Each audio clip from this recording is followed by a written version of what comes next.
Hello बच्चों, मैं आपसे हमेशा इस चीज़ को लेकर बात करता हूँ कि आज आप बहुत ज़्यादा भाग्यशाली हैं कि आपको शिक्षा का अधिकार मिला हुआ है।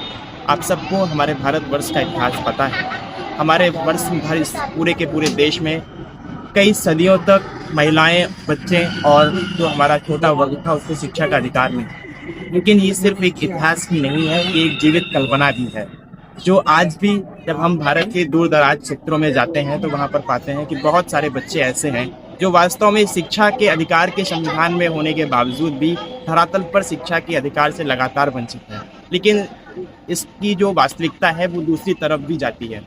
इस देश में हमको बहुत सारे व्यक्ति ऐसे मिल जाते हैं जो बड़े बड़े पदों पर रहकर, बड़ी बड़ी चीज़ों में रहकर अपने सारे जीवन शैली को एक लग्जरियस बना लेते हैं, एक विलासितापूर्ण जीवन बना लेते हैं। लेकिन कुछ सच्चे हृदय जो भारत की सेवा करने वाले होते हैं, कभी कभी हमको देश में वो भी देखने को आते हैं। आइए आज हम मिलवाते हैं आपको एक ऐसे ही बेहद इंटरेस्टिंग, बेहद इंटेलिजेंट और सच्चे देशभक्त पर्सनैलिटी के साथ। आइए।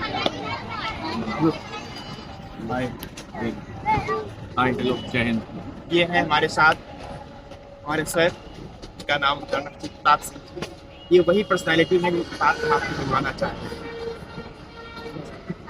जिन्होंने यहाँ पर क्या किया हुआ। ये प्रयागराज के बासिंदे हैं, यहीं पर रहने वाले हैं। उन्होंने इस पूरे के पूरे ये जो शहर है, इसके दूर दराज क्षेत्रों में वो बच्चे जो शिक्षा के अधिकार से वंचित हैं, उनके साथ मिलकर यहाँ तक कि उनके रहन सहन के जीवन स्तर को ऊपर ले जाने की बात और साथ साथ उनको लगातार शिक्षा देने की बात, अपनी इस व्यस्त जीवन शैली में अपने लिए अपने समय में से बचाकर जो समय होता है वो इन बच्चों को उपलब्ध कराते हैं ताकि इनके भविष्य को संभाल सकें। ऐसे जो व्यक्तित्व हैं वो हमारे इस देश में बहुत कम है, लेकिन आज पाए जाते हैं। हाय एवरीवन, हेलो, जय हिंद। मैं इतनी अच्छी हिंदी शायद नहीं बोल पाऊंगा। मेरा नाम शिव प्रताप सिंह राणा है और मैं इंडियन आर्मी का एक्स ऑफिसर कैडेट हूँ। Currently I am a advocate in the high court of judicial at Allahabad. और ये जो आप लोग देख रहे हैं ये सब मेरी टीम है और इनके बिना कुछ नहीं है। सबसे पहले तो ये, दूसरा ये जो बच्चे हैं, अब हमें ऑलमोस्ट 6 साल होने वाले हैं। अक्टूबर 2020 में हमने ये प्रोजेक्ट स्टार्ट किया था। कभी सोचा नहीं था इतने लंबे टाइम तक चलाएंगे। कोविड का दौर था और मन में बस ये था कि संडे को हमें टाइम मिलता है तो बच्चों को जाके कुछ खिला पिला देते हैं। फिर धीरे धीरे रियलाइज़ हुआ कि सिर्फ खिलाने पिलाने से काम नहीं चलेगा, कुछ पढ़ाते हैं। तो क्योंकि सब बिजी होते हैं तो संडे को हम यहाँ पे आते हैं और इसमें बहुत सारे लोगों का कंट्रीब्यूशन रहा। सीआरपीएफ के बहुत बड़े ऑफिसर और भी हमारे सिविल ऑफिसर जो हैं वो, मेरे स्टूडेंट्स, मेरी टीम और हम सब मिलकर ये कर पाए हैं।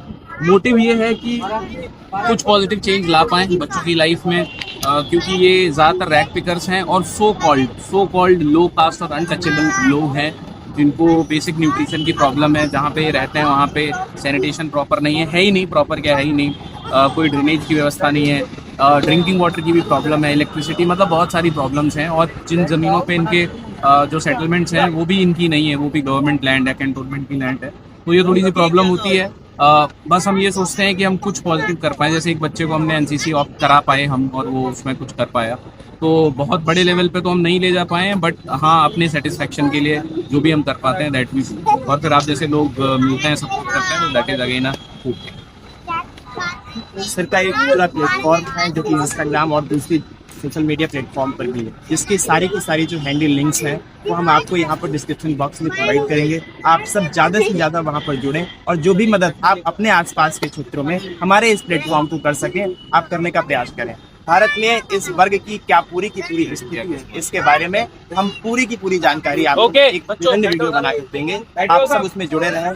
संवेदनशील होना मानव होने की पहली निशानी है।